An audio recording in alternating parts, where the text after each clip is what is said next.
Aloha, welcome to ThinkTech Hawaii. Time for responsible change.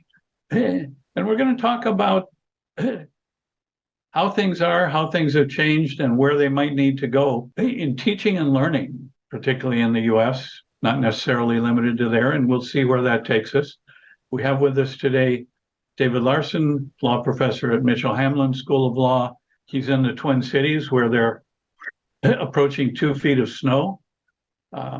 Which generates, and it's going down well below zero tonight. You add in the wind chill factor in Minnesota, which I remember from my college days there, and it gets pretty gruesome. And Tim Apicella, ThinkTech host from Hawaii. Thanks so much for joining us, gentlemen.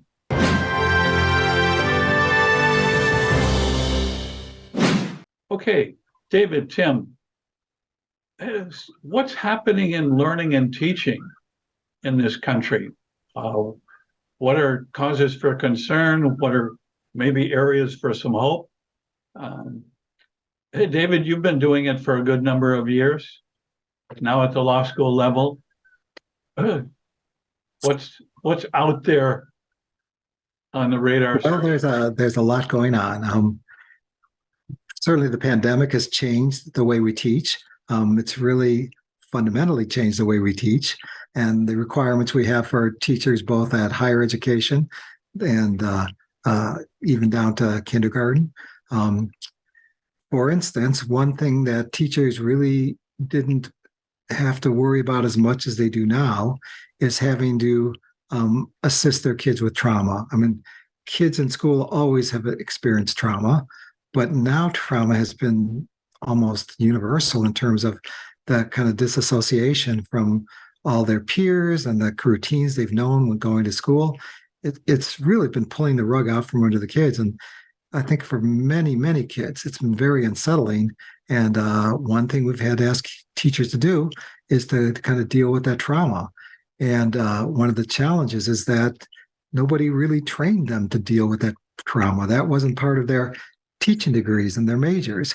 And I think that's been one of our recent challenges, is trying to equip teachers to deal with the trauma that their students are experiencing in this new world. That's a great insight, and the connection between what's going on in educational and learning environments and just mental health, particularly in youth generally, and burnout and mental health for those in the teaching and education profession. It's just escalated tremendously. Tim, your thoughts?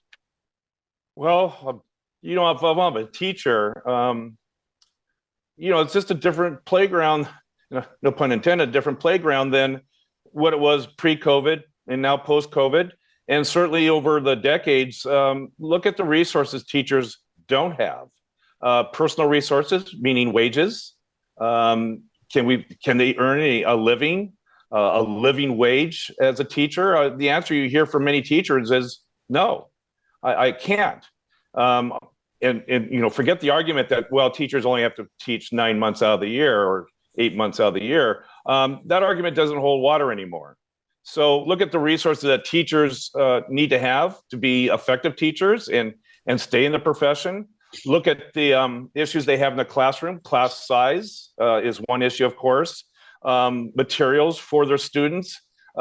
Teachers make very little money, but yet you see a lot of teachers, particularly in K1 through K6, they're buying their own materials out of their own pocket for their students. Look at issues that, their students, some of them have food insecurities. And so you literally have those issues that they have to contend with to keep the attention of their students alert in their class and wanting to learn. So there's just an avalanche of issues as a teacher to keep the class engaged, and most importantly, understand and learn what lesson plans are being presented. And another challenge is that we are now relying on technology more than ever, and thank God we had it, because it allowed us to continue to teach when we couldn't meet in person. But that being said, that again, kind of like trauma treating skills, many of us and many teachers didn't really get a lot of technology instruction. And yet now we have to be technology experts. And not only for our own purposes, but we have to kind of problem solve for our students, because if something isn't working or going wrong, they're going to look to the teacher to try and remedy that. And it may be kind of beyond our job description and skills up until now. So being able to handle all the technology related problems on an individual basis, both for the teachers themselves and for the students, is challenging. And then the other thing that's, I think, a huge challenge that's not going to go away anytime soon is that technology is evolving. And there's been a lot of discussion in recent weeks about chat, GPT, and artificial intelligence. But when you try and design a curriculum and technology keeps changing, then you've got this problem of, can the curriculum keep up with technology? And it can't always keep up with technology. And that's a huge challenge. How do you keep re-educating your teaching staff so that they're abreast of the most recent developments when they're working full time? So it's not as though they can take time off to do this, but somehow, if they're going to remain relevant and be relevant to their students, they need to know about the most recent developments, and trying to do two things at once: to teach your students and be attentive and deal with their trauma, and educate yourself about all the new developments, and keeping up with them is really a challenge. That's a great point. And I'd like to just talk about the flip side of technology. And that is, and certainly we saw a degree of it with COVID and, Zoom type classes, but that is the lack of social interaction, the lack of social skills, how students are being impacted by just not learning some of the simple social graces that one has to learn when they're in classrooms and outside of classroom during recess. And I think that, and now maybe my comments here are qualitative in nature versus quantitative, but there is a real sense that these social skills are not hitting the mark for our students. Yeah, that's an interesting observation, because I've been talking about technology. We've been talking about technology, and technology is going to displace some of the things that teachers used to do. I mean, a lot of the kind of the routine tracking of progression, communication with parents, and maybe that technology takes some of that away. So then the question is, well, what should teachers be doing? And I think many people believe that teachers maybe need to be thinking about what are the soft skills that aren't going to be replicated and replaced by technology. And so as we think about moving forward, maybe we aren't going to be doing some of the routine things we did before as teachers. Gives us an opportunity to think critically about what are the tasks and duties that are going to remain in the future. And many believe that communication skills, conflict resolution, problem solving, teamwork, those are the things that technology won't be replacing in the immediate future. And maybe those are the skills we should be concentrating on. Yeah, I think teachers, I don't know if it's their top item, but certainly it's one of their items of complaints, and that is behavioral management. And particularly if you're on a Zoom meeting and your student is just MIA and not there. So how do you lure them, reel them back to the front of the computer screen in front of the camera? It's a tough, I wouldn't want to be a teacher right now. I just wouldn't, but God bless the ones that are. Well, Tim, you said really two things. One is, how do you deal with behavioral issues when you're remote, and somebody's disrupting the class? I mean, you can, turn them off, mute them. That certainly isn't a long-term remedy. So yeah, that's a real problem, dealing with behavioral issues online. And it was tough enough, David. It was tough enough when they were in class. Yeah, there's there's been reports that in China, so you've got behavioral issues. You also have just simple engagement issues. How do you keep kids engaged on a computer screen all day? There are reports that in China, and you've heard about this with bar exams, technology that will allow you to make certain that people are keeping their eyes on the screen and on the page, that they're using it with their students to make sure that their students are paying attention. They're using facial recognition to kind of ensure that students are looking at the screen and paying attention, which is I don't know, it starts getting a little unsettling. Well, hopefully to get at least 2 bowls of grog once a day, you know. Yeah, it's just right. It gets very kind of scary as you start thinking about things like that. Yeah. Well, But yeah, go ahead, Chuck. I was going to say, those are really great insights because one of the things that clearly the pandemic did, forcing learning from in classroom together to remote and individual, is it disconnected that entire collaborative learning process and environment that we've always had and counted on, where students could help each other, teachers could pick up on things that were going on, they could respond to things in a pretty synchronous and dynamic way, which you can't do when people are split out into individual screens. And as Tim says, you can't even tell if they're really paying attention or they're playing with their screen or their iPhone down there. The other thing is in terms of the trauma impacted learning experience, not only for the students, but for the teachers as well, and for students, parents, and communities, the emotional trauma, if anything, during this pandemic and post-pandemic period has certainly escalated, and the impact on both individuals and the communications and relationships have impacted that. Just what's called social emotional learning has also encountered a lot of resistance in some areas. You don't want to pick on Governor DeSantis in Florida for everything why not? Wrong in education, but he's certainly opposing that and opposing diversity in the classroom. While we here in Hawaii know that diversity, probably more than any other single factor, is what not just enables us, but essentially requires us to be able to get along relatively peaceably with each other despite differences. Yeah, well, that was always one of the benefits of the residential college experience, that you pull people into a different environment where they have to be patient and learn to be patient with other people and accept some differences. And so on the one hand, you're learning how to be an accountant, but you're also learning to live in a more of a diverse community. That our college campuses are becoming increasingly diverse. So there's the opportunity to have that experience. But a lot of higher education is moving online, and Southern New Hampshire University advertises a lot on television. And pre-pandemic, they had about 33,000 students. Now they have 43,000 students. In that short period of time, they've grown by 10,000 students. So a lot of students are choosing online education as opposed to residential.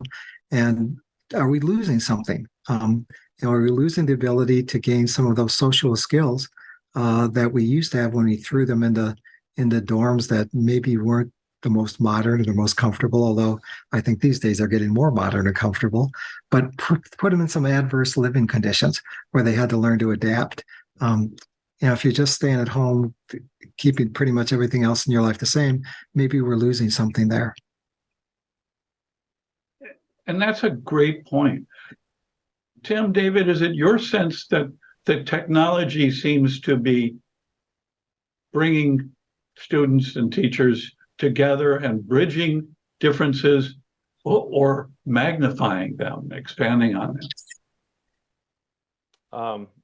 I always, the way I look at technology is I like to think that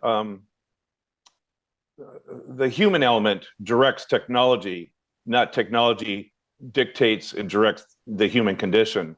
And unfortunately, I think our social media and other technologies are defining our society without necessarily our permission. And for those parents that try to limit technology, either at the dinner table or at restaurants, or certainly in class, they're becoming outnumbered because it seems to be more acceptable that technology wins the day. And anyone who doesn't allow it, those kids are now in the minority or soon becoming in the minority. And it's a losing battle for parents and teachers and certainly school boards. I also think there's another issue that, we know exists, but we kind of forget about it. And that is the disparity between public school and private schools. Certainly the resources, but also now the accelerating cost of tuitions and books to afford an education in the private schools, but also even in the public schools, resources are getting thinner and thinner, and I think that's problematic. Yeah, Tim mentioned something about technology. Technology doesn't live in the abstract. We don't have completely sentient machines yet. They're guided by humans, and a lot depends upon how we're using that technology. When it comes to the question, are they bringing people together or not? It's a question: are you using it in a way that brings people together? For example, we have lots of, at least in the public schools and even in the Twin Cities, lots of different languages being spoken. Technology can do a lot of live translation of myriad of languages in ways that a single teacher could never do it.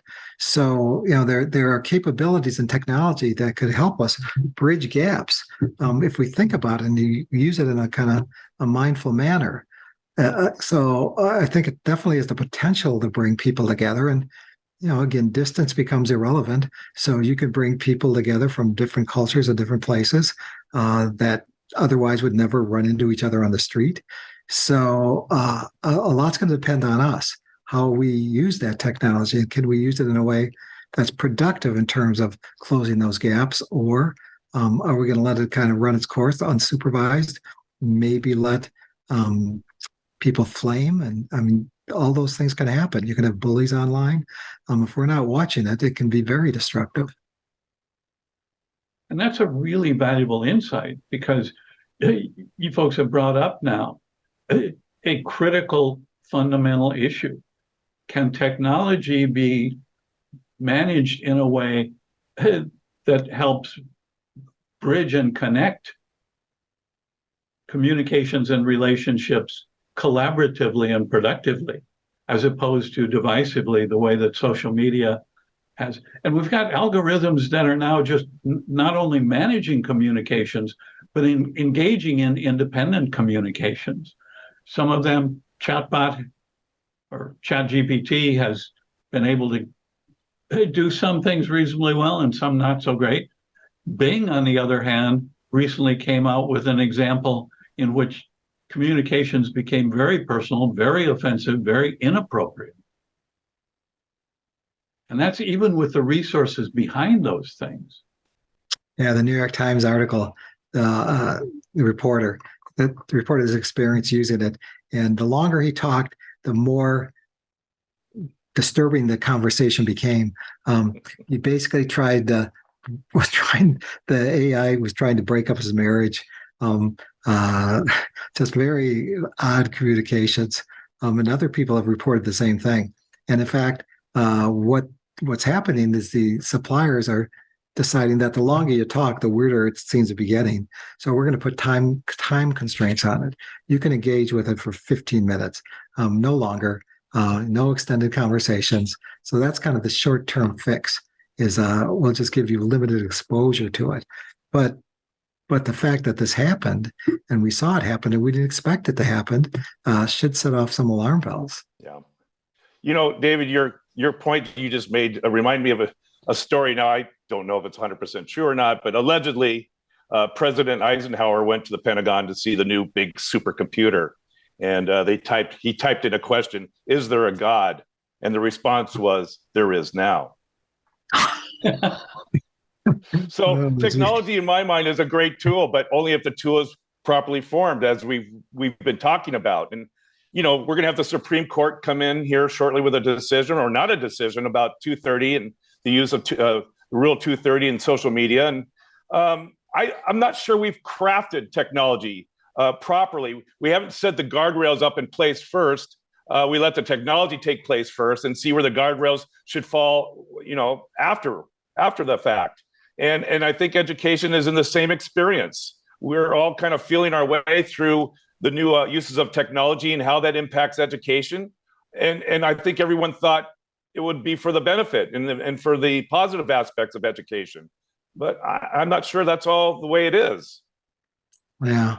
I mean, it does have such great potential. When you think about virtual reality, so you can put people in virtual environments. So let's see what it was like in Rome. Let's see what it was like in medieval Europe. You can transport people into virtual environments, and you want to learn history. You can experience history.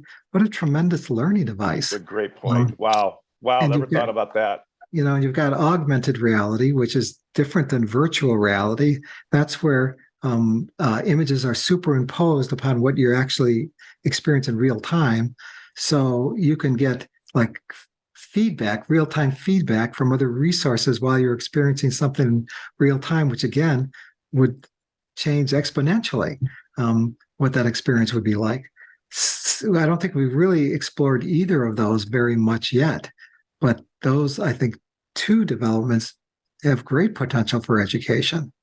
I nominate you, David, for president of the Board of Education for the federal government. I think it's great ideas. That'll be fun. And that's a great insight, because if somehow the tech resources could make kind of the story problem learning process available, and you can do it individually, you can do it through breakout rooms in small groups, we could maybe start thinking again about the learning process and what kind of resources technology might make available that would help move that learning process back into ways that are more collaborative, less divisive, more collective. And of course, there's going to be resistance from those over on one side of the political spectrum that's socialism and that's interference in, free expression and all of those things. But on the other hand, those are exactly the people who are taking the most destructive action toward free expression, thought, and learning. Yeah, I mean, we kind of mentioned challenges. We didn't talk too much about challenges being imposed on schools and education. And Florida is the kind of the case in point with their woke legislation, Wrongs to Our Kids and Employees Act, where they're really trying to limit what can be taught, and they're doing it in a kind of insidious way. They're prohibiting certain kinds of teaching that, for example, you can't give any instruction that suggests that anybody by virtue of their race bears responsibility for actions committed in the past. But then it says, however, discussion is not prohibited so long as instruction is given in an objective manner without endorsing it. So, so they write the statute in a way that says it's not censorship. Look, you can talk about something so long as you aren't endorsing it. But that's so vague. You don't know what that line is. So since you don't know what that line is, and you don't want to be subjected to any kind of lawful legal action against you, you're going to back off. That's what's going to happen. So it's kind of a way to intimidate people from talking about some of these subjects under the cover of saying that, well, I'm not expressly prohibiting it, but I'm making it clear that you could lose your job if you do talk about it. Don't cross the line, but I'm not going to tell you where the line is. So you better be super careful and not even approach it. Well, and that's a really good point to recognize and understand, because we're seeing the growth at political leadership levels, local, state, school boards, state governments, and even some national figures trying to get that done, that are using censorship together with intimidation and punitive measures to really, really discourage people from engaging in open, diverse, multi-perspective communications and thought. How do we change that, reverse that tide, change that direction? Oh, I got to push back. I mean, I got to draw analogies to times that we think were not good times, that were not productive times, saying that we're heading in that direction. Don't pretend it isn't happening. You need to get involved at your local level. You never thought you wanted to be on a school board, but maybe that time has come where you need to be on a school board. I think we need to be active and make sure that things aren't happening unopposed. So that's one suggestion I would make. I tell me if I'm wrong or not, but there used to be something called the PTA, the Parent Teacher Association. Do those exist anymore? I'm just curious. They do.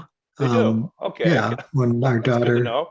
was in I think a lot of teachers complain that they don't get enough parental support when they're, through their class day, and that they're being second guessed by parents all the time. And that's certainly not easy to teach. And certainly if there's, these state statutes, as you said, David, that aren't clear where the boundary lines lie. And it's a minefield. And talk about creating stress for a teacher or a school board or the principal. It's almost unmanageable. And I don't see how it's going to continue in its current form without poisoning even further and eroding our education system. This is just very anecdotal. We were active in our Parent Teachers Association when our daughter was in high school. But as I'm thinking about it, we always met exclusively. The parents met exclusively. The parents didn't meet with the teachers. And, I think maybe occasionally the teachers would get a report of what the PTA was thinking and doing. But I think that was a failing, that there probably was not enough interactivity between the PTA and the teachers. And I think things would have been probably a lot better, more productive if we had had that. Well, and in our last minute, maybe that's a really good direction to open up for future exploration, is how do you bring together the key stakeholder groups, students and their families, teachers and educators and their administrators, school boards, and the people who are making the rules and the policies that, at least currently, are weaponizing censorship and arming the people who want to intimidate and restrict communications and thought rather than diversify and expand them. Tim, your thoughts? Well, yeah, I don't care what endeavor it is. I don't care what organization it is. It's the fostering and building of relationships through enhanced communication. And again, I love technology, but it just seems that our technology is starting to wean those type of communications, face to face, eye to eye, heart to heart, and so goes the relationship and trust, the credibility of relationships, the trust that I could say something and not fear my job. I could confide in you from teacher to parent and say, well, Cindy's not doing as well as we think she can, and not worry that I'm going to be judged harshly by the parent. These honest conversations that we used to have, I hope are still taking place, but I fear that now with Zoom meetings and virtual reality appointments, maybe that's not the case. David, we talked about a lot today, but there's so much more to talk about. One thing we didn't talk about is for AI to work, it's got to collect data, and it depends on data. So that means we're collecting data from, if we're going to use it in elementary school education, high school, means we're collecting data from children. And because it's essential to the AI performance. Where's that data going? Are we comfortable with that? That's I think, a huge concern that probably we are not paying enough attention to. And I think that's probably a subject for another show. Fantastic. David Larson, Tim Apicella, thanks so much for joining us today, for your valuable perspectives and insights. You've given us a lot to think about, and we'll take this up, come back, rejoin us in a couple of weeks. ThinkTech Hawaii, aloha, take care, be well, and David in Twin Cities, stay safe and warm. Yeah, thank you.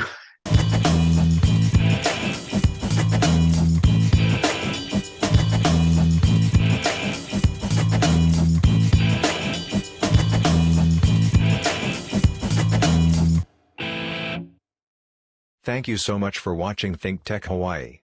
If you like what we do, please like us and click the subscribe button on YouTube and the follow button on Vimeo. You can also follow us on Facebook, Instagram, and LinkedIn, and donate to us at thinktechhawaii.com. Mahalo.